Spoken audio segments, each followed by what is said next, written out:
Hello दोस्तों। यदि आप में चाहते हैं कुछ नया करने की, कुछ नया सीखने की, तो देखते रहिए, कोशिश करते हैं। मैं हूं आकाश और आज हम सीखेंगे सी लैंग्वेज प्रोग्रामिंग में जंप स्टेटमेंट्स क्या क्या होते हैं और उन्हें कैसे यूज किया जाता है। तो सबसे पहले तो मैं आपको बता दूं, जनरली जंप स्टेटमेंट जो होते हैं उन्हें हम लूप्स में यूज करते हैं। लूप्स लूप्स में इन्हीं को यूज किया जाता है। जंप स्टेटमेंट मेनली 4 टाइप के होते हैं, जैसे कि break statement, continue statement, go to statement तथा रिटर्न स्टेटमेंट। रिटर्न स्टेटमेंट भी जंप स्टेटमेंट में आता है, ऑल्दो ये रिटर्न स्टेटमेंट फंक्शंस के केसेस में यूज किए जाते हैं। अब हम पढ़ते हैं पहले ब्रेक स्टेटमेंट।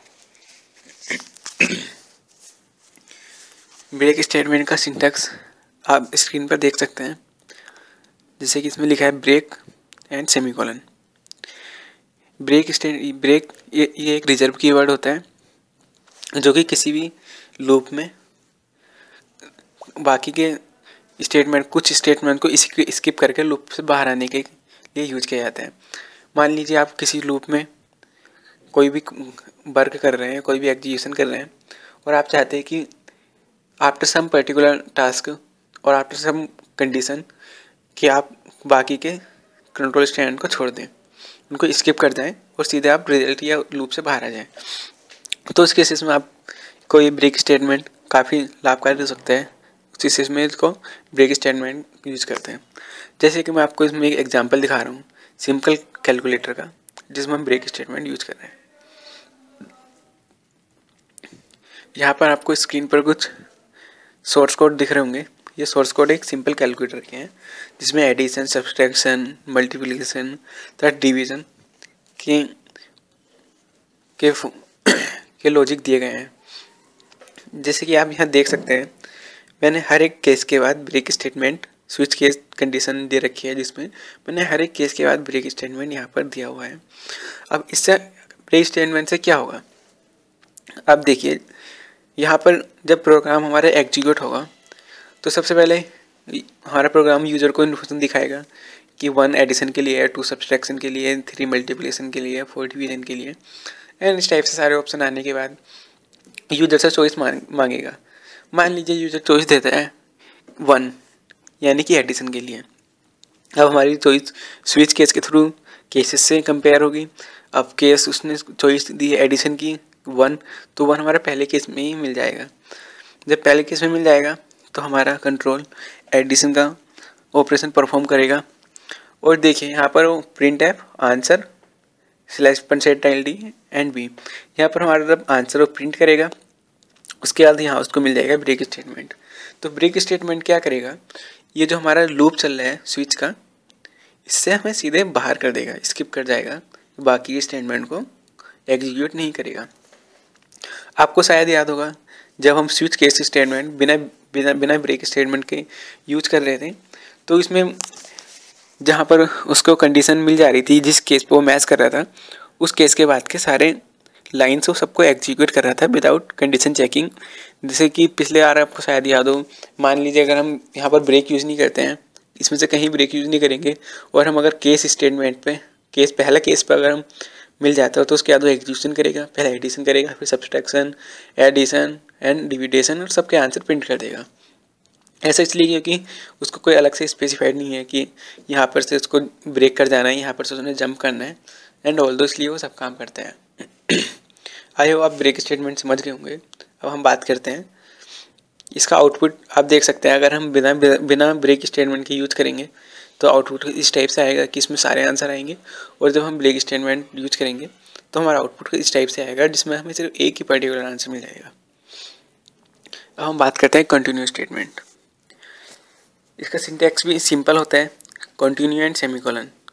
ये भी एक रिजर्व कीवर्ड है। इसे आप कह सकते हैं कि ये ब्रेक स्टेटमेंट का अपोजिट है, क्योंकि ब्रेक स्टेटमेंट क्या करता था, हमें करंट लूप से बाहर पहुंचा देता था और लूप को टर्मिनेट कर दिया करता था।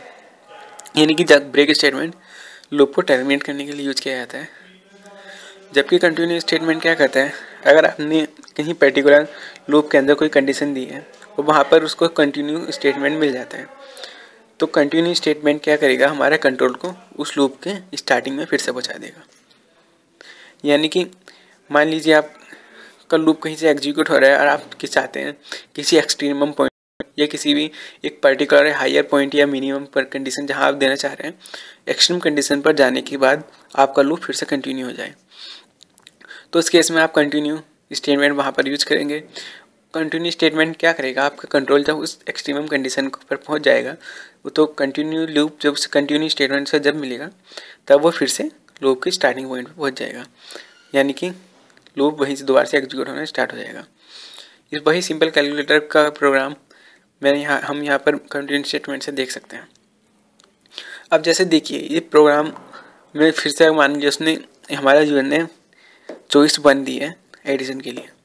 अब हमारा केस स्विच केस में जाएगा, एडिशन के लिए करेगा, एडिशन का आंसर प्रिंट करेगा और उसके बाद चूँकि उसे कंटिन्यू स्टेटमेंट मिल गया है तो वो फिर से लूप की स्टार्टिंग पोजीशन में पहुँच जाएगा। यहाँ पर वो फिर से कंडीशन चेक करेगा और फिर से उसको कंटिन्यू कर देगा। और मान लीजिए उसने यूजर ने चॉइस 2 की है तो वो 2 पर जाएगा और फिर से कंटिन्यू हो जाएगा, कंटिन्यू होकर वो फिर से स्विच की स्टार्टिंग कंडीशन में पहुंच जाएगा। हालांकि ये जो प्रोग्राम आप देख रहे हैं इस कंडीशन में अगर हम कंटिन्यू स्टेटमेंट देंगे तो यहाँ पर ये इनफाइनाइट टाइम चलता रहेगा, क्योंकि हमने कंटिन्यू स्टेटमेंट को एक पर्टिकुलर एक्सट्रीमम कंडीशन के लिए नहीं दिया है। हमने आपको समझाने के लिए एक ही एग्जांपल यूज किया है जिससे कि आप कंफ्यूज ना हो, इसलिए मैंने यहाँ पर कंटिन्यू स्टेटमेंट यूज किया है। यानी कि कंटिन्यू स्टेटमेंट का काम उतना ही है कि ये अपने कंट्रोल को लूप की स्टार्टिंग कंडीशन में पहुँचा देता है। नाउ हम बात करते हैं गो टू स्टेटमेंट की। गो टू स्टेटमेंट का जो सिंटैक्स होता है वो होता है गो टू और उसके बाद लेवल नेम और सेमीकोलन। यहाँ पर जो ये लेवल नेम होता है ये यूज़र डिफाइंड होता है, यानी कि यूज़र अपने मन से कुछ भी एक लेवल नेम दे सकता है।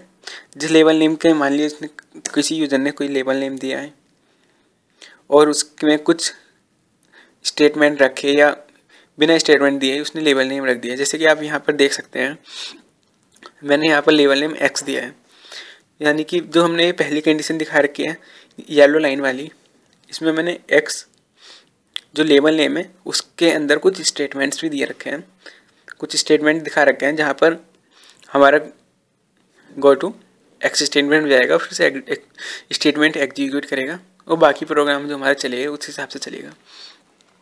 इनकेस आप देख सकते हैं जैसे मैंने जो इसके बाद ये ब्लू लाइन वाला ब्लू कलर में आप देख सकते हैं जो मैंने यहाँ पर गो टू को एक्स कंडीशन पर दे रखा है।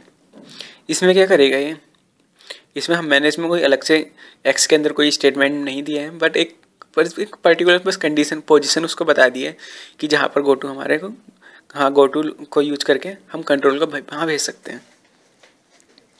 यहाँ पर जो मैंने प्रोग्राम में blue red and yellow colour में जो गो टू को कई बार यूज किया है, कई बार एक्स यहाँ पर दिखाए हैं, ये सिर्फ आपको समझाने के लिए है। ये कोई सिर्फ एक प्रोग्राम के अंदर आप इतने सारे सेम नेम के लेबल नेम और गो टू एक साथ नहीं कर सकते। ये मैंने आपको समझाने के लिए दिया है, यानी कि जो इसका मतलब है एक बार में सिर्फ एक ही गो टू और एक ही एक्स काम करेगा। जैसे कि अगर आप मान रहे हैं कि येलो वाला गो टू आप देख रहे हैं तो आप ये मानकर चलिए कि जो ये ब्लू वाला गो टू और रेड वाला गो टू है ये इस टाइम प्रोग्राम में काम नहीं कर रहा है।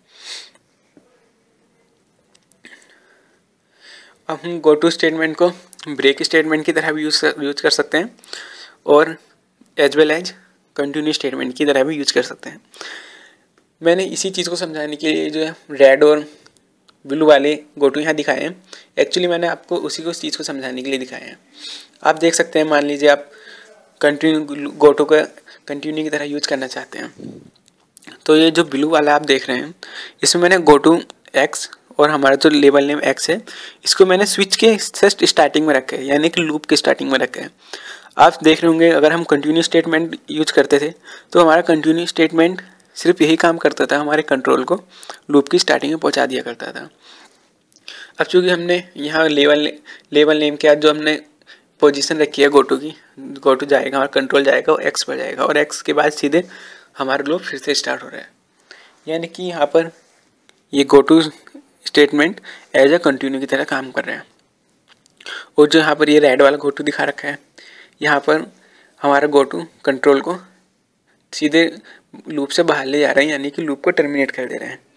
तो यहाँ पर हमारा गोटू एज अ ब्रेक की तरह काम कर रहा है। अब हम देखते हैं return statement. Return statement functions में यूज किया जाता है। फंक्शन में जो रिटर्न टाइप होता है, रिटर्न डेटा टाइप, उसके रिस्पेक्ट में हम रिटर्न स्टेटमेंट को यूज करते हैं। जो रिटर्न स्टेटमेंट में जो हम वैल्यू देते हैं रिटर्न में वापस आने वाली, ये यूजर डिफाइंड होती है। It is used with all return data type except void. हम रिटर्न स्टेटमेंट वॉइड में के साथ यूज नहीं किया जा सकता, यानी कि वो फंक्शन जो किसी भी वैल्यू को रिटर्न नहीं करते हैं, यानी कि वॉइड स्टेटमेंट एक ऐसा रिजर्व कीवर्ड है जो किसी भी डेटा को रिटर्न नहीं करता, तो उसके साथ रिटर्न स्टेटमेंट यूज़ नहीं किया जाता है। बाकी इंटीजर, फ्लोट एंड डबल के साथ हम रिटर्न स्टेटमेंट को यूज़ करते हैं। ये जनरली तब किया जाता है जब हमारे काफ़ी बड़े बड़े प्रोग्राम्स को हमें डिजाइन करना होता है। तो उसमें क्या करते हैं, हम हर एक छोटे छोटे पर्टिकुलर टास्क के लिए कुछ फंक्शंस ले लेते हैं, जिनमें हम रिटर्न के यूज करके वैल्यू जो हमारे फंक्शन के बाद जो उसका आउटपुट आएगा उसकी वैल्यू को हम मेन फंक्शन के साथ इंटरकनेक्ट करते हैं। यहाँ पर आप एग्जांपल में देख सकते हैं जैसे रिटर्न स्टेटमेंट। मान लीजिए, ये देख लीजिए आप, जो हमने प्रोग्राम दिखाया है मैंने सिर्फ एक सिंपल इंक्रीमेंट करने के लिए दिखा रखा है, और एक प्रोग्राम यहाँ दिखा रखे हैं 2 नंबर का सम फाइंड करने के लिए। अब जैसे आप पहले प्रोग्राम में देखिए, कुछ नहीं, बहुत सिंपल प्रोग्राम बनाया रखा है मैंने। इंटीजर आई, जे एंड के ले रखे हैं, जिनको मैंने 1 से इनिशियलाइज कर रखा है। और यहाँ पर मैंने कंडीशन दी है कि जब i is less then equal to 1 and j and k same condition, then print i j की and i the value of i j and k and then increment. Although ये स्टेटमेंट सिर्फ 1 time चलेगा, and यहाँ पर return statement मैंने कुछ दे नहीं रखा है, तो यानी कि रिटर्न कहीं नहीं जाएगा। ये सिर्फ इसको जो यहाँ पर जो हमारा रिटर्न डेटा टाइप इंटीजर, इसको इक्विवेलेंट कर रहे हैं। यहाँ पर ये जब आप रिटर्न डेटा टाइप वॉइड के अलावा कुछ भी रखते हैं, जैसे कि इंटीजर, फ्लोट एंड डबल, तब इसके साथ रिटर्न स्टेटमेंट देना कंपलसरी होता है। ऑल्दो ये कोई एरर जनरेट नहीं करेगा, बट ये वार्निंग जनरेट करेगा। और एक अच्छा प्रोग्रामर बनने के लिए आपको ये हैबिट होनी चाहिए कि अगर आप इंटीजर या फ्लोट या main return data type use कर रहे हैं तो आप रिटर्न स्टेटमेंट हमेशा यूज़ करें। यहाँ पर आप जो प्रोग्राम देख सकते हैं जिसमें आप एक्चुअल वर्किंग समझ सकते हैं कि बस एक्चुअल में रिटर्न काम क्या करते हैं। यहाँ पर आप देखिए, जो मैंने ये दूसरा प्रोग्राम ले रखा है, ये जो है 2 नंबरों का सम फाइंड करने के लिए उनका एडिशन को दिखाने के लिए कर रखा है, जिसमें मैं addition with the help of function कर रहा हूँ। इसमें अब जैसे कि आपको पता है कि फंक्शन के लिए पहले फंक्शन का डिक्लेरेशन होता है, तो यहाँ पर प्री प्रोसेसर डायरेक्टिव के बाद मैंने फंक्शन डिक्लेयर कर रखा है। उसके बाद मेन में हमने यहाँ फंक्शन के पहला नंबर और दूसरा नंबर प्रिंट एंटर लिया, और उसके बाद उन दोनों नंबर को हमने अपने फंक्शन में पास कर दिया। अब नाउ फंक्शन में क्या होगा, जो हमारा फंक्शन है सम नाम का फंक्शन है, इसमें हमने एक अलग इंटीजर लिया सी, और सी में उनका एडिशन करा, और सी में जो हमारा उनका रिजल्ट आया उसको हमने रिटर्न कर दिया, जहाँ पर हमने फंक्शन को दे रखा है, यानी कि S equal to sum A plus B. यहाँ पर जो हमारा रिटर्न डेटा टाइप है और जो असाइनमेंट कर रखे हैं, यानी कि हमने एस में जो असाइन कर रखे हैं, ये दोनों सेम होने चाहिए। जैसे कि हमारे पर यह इंटीजर वैल्यू रिटर्न कर रहा है, तो वहाँ पर जो हमारा एस है वो भी इंटीजर टाइप का है, उसमें वैल्यू जाकर ये सेव हो जा रही है। अब यहाँ पर हम अपना सम प्रिंट करा सकते हैं, जैसे कि सिंपल आप करते हैं। अगर आपको इस हमारे प्रोग्राम से अगर और कुछ हेल्प चाहिए, या कोई ऐसा पॉइंट जो आप अच्छे से समझ नहीं पा रहे हैं, तो उसके लिए आप हमें कांटेक्ट कर सकते हैं। आप हमसे फेसबुक में भी हमारा फेसबुक पेज कोशिश करते हैं लाइक कर सकते हैं। हमारा जीमेल आईडी है कोशिश करते हैं @gmail.com। धन्यवाद।